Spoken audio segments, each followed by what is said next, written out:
जादुई कहानियाँ देखने के लिए हमारे चैनल को सब्सक्राइब करें और बेल आइकन जरूर दबाएं। बहुत समय पहले की बात है। नागपुर नाम के गांव में नैना अपने माता पिता के साथ रहा करती थी। नैना के माता पिता बहुत ही ज्यादा गरीब थे। नैना की माँ दूसरों के घर झाड़ू पोछे का काम किया करती थी और उसके पिता घरों को पेंट करने का काम किया करते थे। नैना के माता पिता उसे अच्छे स्कूल में पढ़ाकर बहुत ही अच्छा भविष्य देना चाहते थे, लेकिन अपनी चलती हुई गरीबी को देखकर वो अपनी बेटी को अच्छे स्कूल भी नहीं भेज सकते थे, जिसके कारण नैना ज्यादातर घर में ही रहा करती थी और वो घर पर ही रहकर घर का सारा काम संभाल लेती थी। नैना उम्र में बहुत छोटी थी, लेकिन वो अपनी उम्र से बड़े बड़े काम किया करती थी, क्योंकि उसके माता पिता दोनों ही काम करने के लिए निकल जाया करते थे, जिसके बाद नैना घर में अकेली ही रह जाया करती थी। वहीं उसके दूसरी तरफ गली के पास में रहने वाली टीना बहुत ही ज्यादा अमीर थी।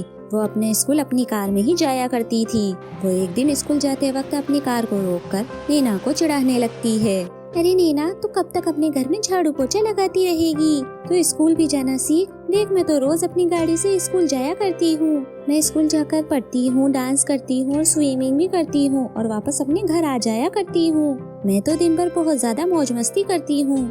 और तेरी लाइफ देख, तेरी लाइफ में झाड़ू पोछा, बर्तन धोना, कपड़े धोना, बस यही सब लिखा है। और अगर तू पढ़ने जाएगी तो तुझे बहुत कुछ सीखने को मिलेगा, पर तुझे तो सिर्फ काम वाली बाई बनकर ही रहना है। टीना, तुम मुझसे ऐसे बात नहीं कर सकती। तू अमीर नहीं है, बल्कि तेरे माता पिता अमीर है, जिस वजह से उन्होंने तुझे स्कूल छोड़ने के लिए गाड़ी रख रखी है। और ये कोई बहुत बड़ी बात नहीं है कि तेरे पास सब कुछ है, क्योंकि ये सब कुछ तेरा नहीं बल्कि तेरे माता पिता का है। और तूने तो कभी अपने अच्छे मार्क्स से कभी स्कूल में टॉप भी नहीं किया। क्या फायदा तेरे अमीर होने का जब तुझे कुछ पढ़ाई लिखाई करना ही नहीं आती। तू तो बस वहाँ पर डांस और स्विमिंग ही सीखने जाती है। और अगर मुझे स्कूल जाने का मौका मिलता तो मैं उस स्कूल में टॉपर होती और सारे स्कूल के बच्चे मेरे फैन होते। नैना टीना की बातों का जवाब बहुत अच्छे से देती है, लेकिन नैना को पता था कि वो अपनी गरीबी में कभी भी स्कूल नहीं जा सकती, जिसके कारण उसे बहुत समझदारी के साथ इन सब बातों का सामना करना पड़ता था। नैना एक बहुत ही समझदार लड़की थी, जिसे पता था कि वो अपनी जिंदगी में कुछ ना कुछ तो कर ही लेगी। ऐसे ही दिन बीत रहे थे। टीना रोज स्कूल जाया करती थी और नैना उसे जाते हुए देखा करती थी। उसे स्कूल जाता देख नैना के मन में स्कूल जाने का ख्याल आया करता था, लेकिन नैना अपने ख्यालों को मारकर अपने कामों में ही व्यस्त हो जाया करती थी, क्योंकि उसे पता था कि वो अपनी गरीबी में शायद ही कभी स्कूल जाया करेगी। इसीलिए वो अपने सारे ख्याल और वो अपने सपनों को एक तरफ रख देती है और वो अपने कामों में ही लगी रहती है। फिर एक दिन उसके माता पिता जब शाम को घर वापस लौटते हैं तो नैना उनसे कहती है, पिताजी, आपको गांव में पूरे दिन मजदूरी करने के बाद भी थोड़े से पैसे मिलते हैं, जिन पैसों में हमारे घर का गुजारा भी बहुत ही ज्यादा मुश्किल से होता है। क्यों ना पिताजी हम शहर चले और वहां पर जाकर हमारी जिंदगी को अच्छे से गुजारे, और हम वहां जाकर अगर सब मिलकर एक साथ काम करेंगे तो हमें अच्छी तनख्वाह मिलेगी। बेटा, तू सही कह रही है, लेकिन गांव में हमारे बहुत कम खर्चे हैं और शहर में जाकर हमारे खर्चे दुगने हो जाएंगे। और क्या पता वहाँ पर मुझे काम मिले या ना मिले, कुछ कह नहीं सकते, क्योंकि गांव में तो कैसा भी कोई भी काम करवा लेता है, लेकिन शहर में तो हर कोई अच्छा लेबर चाहता है। तेरी माँ और मैं मिलकर हर जगह काम तो कराते हैं और जो भी मिलता है उसे हमारे घर का गुजारा हो तो रहा है। सुनो जी, हमारी बिटिया ठीक ही तो कह रही है। यहाँ हमारा गुजारा होने में बहुत ज्यादा मुश्किलें आती हैं और हमारी बेटी भी स्कूल भी नहीं जा पाती। क्यों ना हम शहर में जाकर काम ढूंढे और रात दिन मिलकर पैसे कमाएंगे और अपनी बिटिया को स्कूल भी भेजेंगे। अपनी बेटी नैना की बातें सुनकर नैना का पिता बहुत ज्यादा खुश होता है कि उसकी बेटी अब बहुत ज्यादा समझदार हो गई है, और तीनों मिलकर शहर जाने का प्लान बनाते हैं और सुबह गांव से निकलकर शहर जाने की तैयारी कर लेते हैं। तीनों चलते चलते एक घने जंगल से निकल रहे होते हैं। तभी उन्हें एक रास्ते में एक बूढ़ा व्यक्ति मिलता है। बेटा, तुम्हारे पास क्या खाने के लिए रोटी होगी क्या? मैं कई दिनों से भूखा हूँ, मैंने कुछ नहीं खाया है और मुझे कुछ समझ नहीं आ रहा कि मैं क्या करूँ। बस मुझे बहुत तेज भूख लगी है। मैं चाहता हूँ कि मुझे कोई 2 रोटी खाने को दे दे, जिससे मैं थोड़ा अच्छा महसूस कर सकूँ। मैं बहुत ही ज्यादा कमजोर हो चुका हूँ और अब तो मुझसे चला भी नहीं जा रहा है। कृपया करके मेरी मदद करो। बूढ़े आदमी की बात सुनकर नैना के पिता उसकी मदद करना चाहते थे, लेकिन उनके थैले में सिर्फ उबले हुए 4 आलू ही रखे थे और वो 4 आलू उस बूढ़े व्यक्ति को दे देते हैं।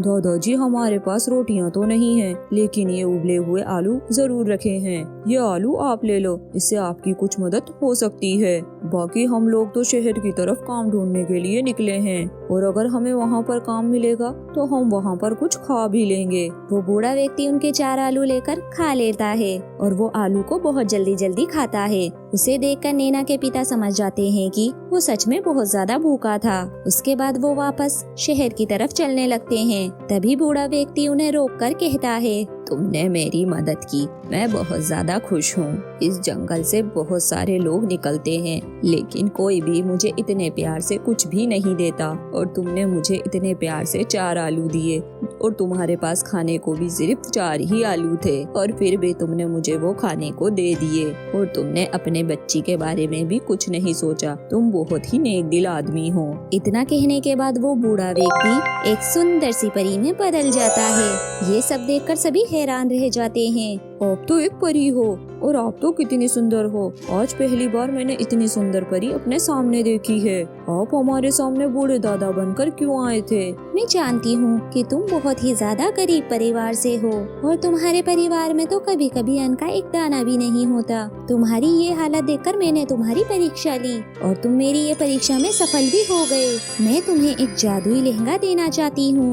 बेटी, तुम इस जादुई लहंगे को कोई मामूली लहंगा मत समझना, क्योंकि ये जादुई लहंगा तुम्हारी हर समय में मदद करेगा, और जो भी तुम इस लहंगे से मांगोगी तुम्हारी हर इच्छा ये पूरी करेगा। लेकिन ध्यान रहे, कभी भी इसका गलत उपयोग मत करना। हमेशा इसे अपनी जरूरत का सामान ही लेना, वरना ये अपना जादू करना बंद कर देगा। थैंक यू परी जी, लेकिन मुझे समझ नहीं आ रहा कि आपने हमारी सारी परेशानियों को 1 मिनट में हल कर दिया, और हम तो शहर में काम की तलाश में जा रहे हैं ताकि हमें खाने को कुछ अच्छा मिल सके और मैं स्कूल भी जा सकूं।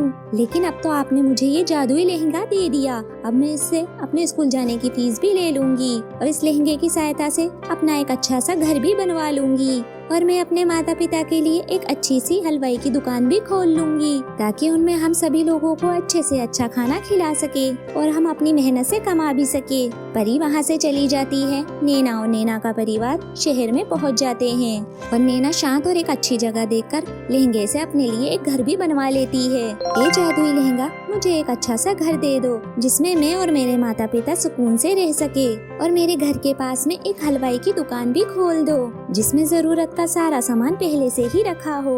नैना के इतना कहते ही उस जादुई लहंगे में से एक तेज रोशनी निकलती है, और देखते ही देखते उनके सामने एक बड़ा सा सुंदर सा घर प्रकट हो जाता है।